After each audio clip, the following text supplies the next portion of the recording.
Classic polo menswear brand இப்போ சென்னை வரப்போறாங்க.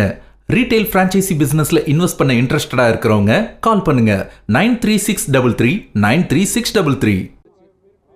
மாண்புமிகு உள்துறை அமைச்சரையும் மாண்புமிகு பியூஷ் கோயல் அவர்களையும் சந்தித்தோம். இந்த முறை நாங்கள் வந்தது இந்த தேர்தலில் எப்படி தேசிய ஜனநாயக கூட்டணியில் அடுத்த கட்டமாக திமுகவை வீழ்த்துவதற்கு எங்கள் கூட்டணி 234 தொகுதிகளிலும் எவ்வாறு செயல்பட வேண்டும் என்பதை பற்றி அவருடைய கருத்துக்களை கேட்டுவிட்டு வந்தோம். சார், ஆனா தொடர்ச்சியா டெல்லிக்கு எல்லாரும் வந்துட்டு இருக்கீங்க. அது நிறைய சந்தேகங்களை சார், கிளப்புது. உங்களுக்கு டெல்லிக்கு நாங்கள் வந்தால் பிடிக்கலையா உங்களுக்கு? இல்ல பிடிக்கலன்னு இருக்குல்ல சார். சார், திமுக தரப்புல இருந்து என்ன இல்ல, சொல்றாங்க? அவங்க திமுக ஆயிரம் பேசுவாங்க. அவங்க வந்து டெல்லியில் எங்கள் மந்திரியா இருந்து அசிங்கப்பட்டவங்க நம்மளுக்கு தெரியாதா? எல்லாரும் அரெஸ்ட் ஆனது என்ன ராமகிருஷ்ணன். அதனால வந்து இப்போ உங்களுக்கு தேசிய ஜனநாயக கூட்டணி பாஜக தலைமையிலான கூட்டணி. அங்கே தமிழ்நாட்டில் தேசிய ஜனநாயக கூட்டணிக்கு திரு இபிஎஸ் அவர்கள் அதிமுக தலைமை தாங்குது. பிஜேபிங்கிறது ஒரு தேசிய கட்சி. அவர்களை சந்திக்கணும்னா ஒவ்வொரு முறையும் உள்துறை அமைச்சர் வந்து சென்னையில் உட்கார்ந்து திரு பியூஷ் கோயல் அவர்கள் சென்னையில் வந்து உட்கார்ந்து எல்லாத்தையும் பேச முடியாது. அதனால திரு இபிஎஸ் அவர்கள் வந்து ஹோம் மினிஸ்டரை பார்த்து அவங்க பிஜேபி தொகுதிகளை பற்றி பேசியிருக்கலாம், எனக்கு தெரியல. நான் உடனே அவர் பேசினார்ல. நீங்கள் இப்போ தொடர்ந்து இப்போ எங்கள்கிட்ட என்ன பேசினார்னா, நாங்கள் சீட் ஷேரிங்கை பற்றிலாம் எதுவுமே பேசலை.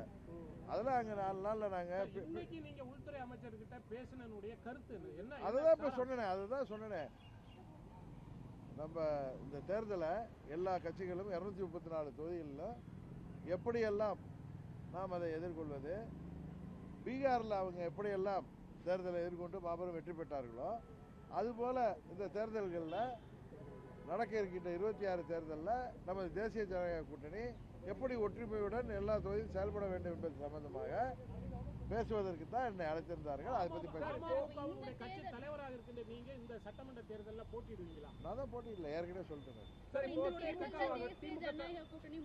ஒருத்தர் சார், இப்போ முதல்வர் மு க ஸ்டாலின் ஆகட்டும், இவங்க எல்லாருமே அறிக்கையாகவும் கொடுத்திருக்காங்க. டெல்லி தான் எல்லாத்தையும் ஆட்டி படைக்குது அப்படின்ற ஒரு மிக முக்கியமான குற்றச்சாட்டை முன் வச்சிருக்காங்க. இது எப்படி பாக்குறீங்க? அவர் இன்னொன்னு சொல்லியிருக்காரு, முதலமைச்சர் பயத்தில் இருக்காருன்னு தெரியுது. நாங்களாம் டெல்லிக்கு வந்தாலே அவர் பயப்படுறாருன்னு தெரியுது.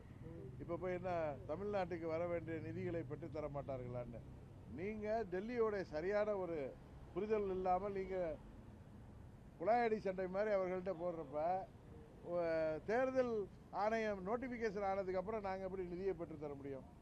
இது தேர்தல் காலம், தேர்தல் அறிவிக்கப்பட்டது.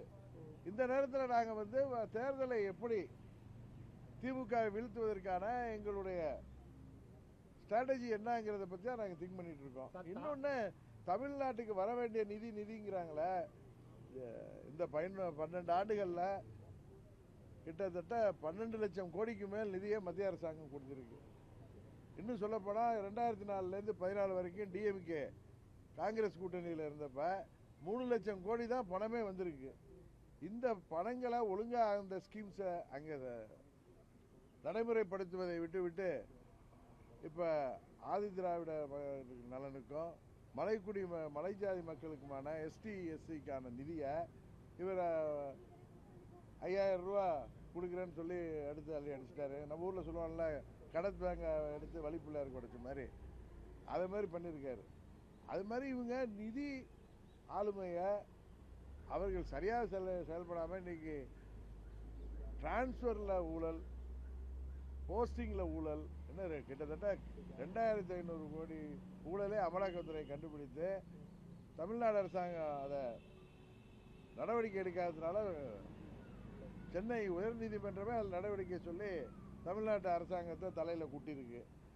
இதே மாதிரி இருக்கிறப்ப அவர் டெல்லியை கண்டால் பயப்படுறது. ஏன்னா அவங்க தவறு செய்தவர்கள் பயப்படுறாங்க, அதனால டெல்லிக்கு பற்றி பயப்படுறாங்க. தமிழ்நாட்டில் தேசிய ஜனநாயக கூட்டணிக்கு அதிமுக தான் தலைமை தாங்குங்கிறத எல்லோருக்கும் தெரியும். அதனால் அவர் வந்து பயத்தில் இது டெல்லிக்கும் திமுகவுக்கான போட்டிங்கிறாரு. அப்படி கிடையாது. இப்போ சிஎஸ்கேல வந்து தலைமை தாங்கிறதே தோனி. கரெக்டா நான் சொல்றது?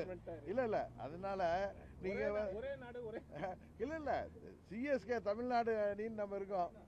சென்னையில் இருக்கு. அதுக்கு தலைமை தாங்கிறது தோனி. அதில் இருக்கிறவங்க எத்தனை பேர் தமிழ்நாட்டு அதுக்கு போய் போராட்ட சொல்லுங்க முதலமைச்சரை. அதனால டெல்லி தமிழ்நாடு இப்படிலாம் பேசி இனிமேல் மக்களை ஏமாற்ற முடியாது. ஏன்னா இவங்க டெல்லியில் இருந்தப்ப தமிழ்நாட்டுக்கு எவ்வளவு கெட்ட பேர் நமக்கெல்லாம் அசிங்கத்தை உருவாக்குறாங்கன்னு தெரியும். அதனால இது போன்ற கேள்விகள்லாம் கேட்டு எங்கள் நேரத்தை வீணாக்காதீர்கள். இந்த தேர்தலில் திமுகவை உறுதியாக தோற்கடிப்போம் என்டிஏ கூட்டணி. அதற்கான ஸ்ட்ராட்டஜிகளை பத்தி பேசுவதற்கு தான் நான் டெல்லிக்கு அவர்களை பார்க்கணும்னு கேட்டிருந்தேன். அதெல்லாம் நீங்க தேர்தல் நேரத்தில் பாருங்க. பீகார் போல எல்லாரும் ஒற்றுமையாக இருந்து ஒவ்வொரு தொகுதியில ஒவ்வொரு பூத் லெவல்ல நாங்க ஒற்றுமையோடு இருந்து மக்களை சந்தித்து தேர்தல் பணியாற்றி கட்சி தேசிய ஜனநாயக கூட்டணியில வரும் அப்படின்னு ஒரு எதிர்பார்ப்பு இருந்தது. அது உங்க ஊடகம் இல்ல அது உங்க ஊடகத்தில் அப்படி ஒரு பொருளையை கிளப்பி விட்டீங்க. நீங்களாவே ஒரு நேரட்டிவ் செட் பண்ணிக்கிறீங்க, அதை எஸ்டாப்ளிஷ் பண்றீங்க. அதை வந்து இபிஎஸ் அவர்களும் மறுத்துட்டாங்க, நயினார் நாகேந்திரன் மறுத்துட்டாரு. வேற யாரும் பேச முடியும்? சார் இப்ப புதுசா கூட்டணி எதுவும் கிடையாது, இனிமேல் எந்த கட்சிகளும் வரமாட்டாங்க அப்படின்னு எடப்பாடி சொல்லிட்டாரு. ஆமா, சசிகலா அவர்கள் புதுசா கட்சி தொடங்கியிருக்காங்க, ஒரு புது கூட்டணி. கூட்டணியில் கொண்டு வரதுக்கான எதுவும் வாய்ப்பு இல்ல அது மாதிரி எந்த முயற்சியும் இல்லை. சொல்லி முடிக்கிட்டவர் சொல்லுங்க சார். அது மாதிரி எந்த முயற்சியும் இல்லை. எங்க கூட்டணி தான் முடிவு அடைஞ்சிட்டுன்னு திரு இபிஎஸ் எங்க கூட்டணி தலைவர் சொன்னதுக்கு அப்புறம் அது என்ன திரும்ப கேள்வி? உங்களுக்கு எதுவும் யோசனை இருக்கா? இல்ல எங்க கூட்டணி முழுமை பெற்றிருக்கு. இது பலமான கூட்டணி.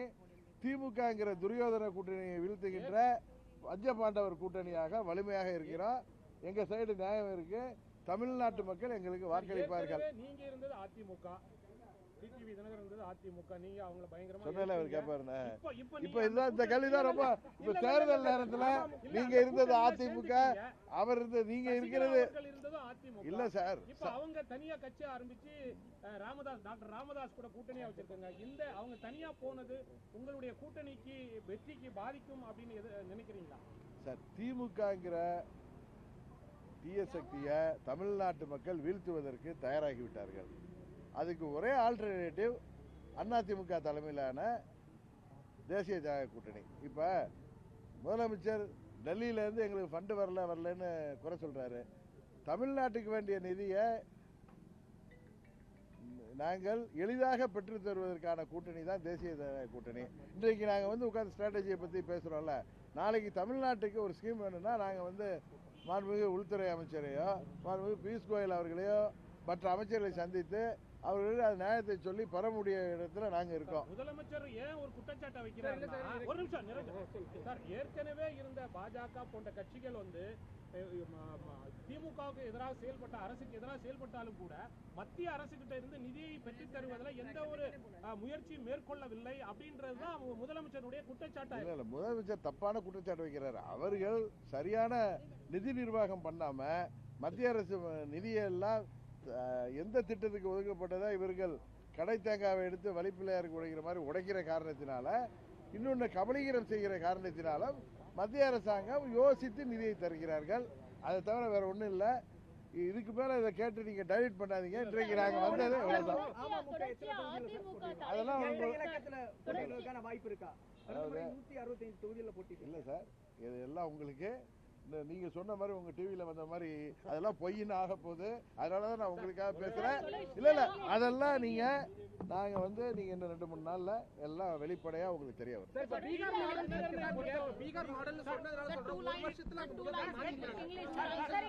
பீகார்ல வெற்றி பெற்ற மாதிரி பெறுவோம்னு சொல்றேன். தேர்தல் பீகார் மாடல்ல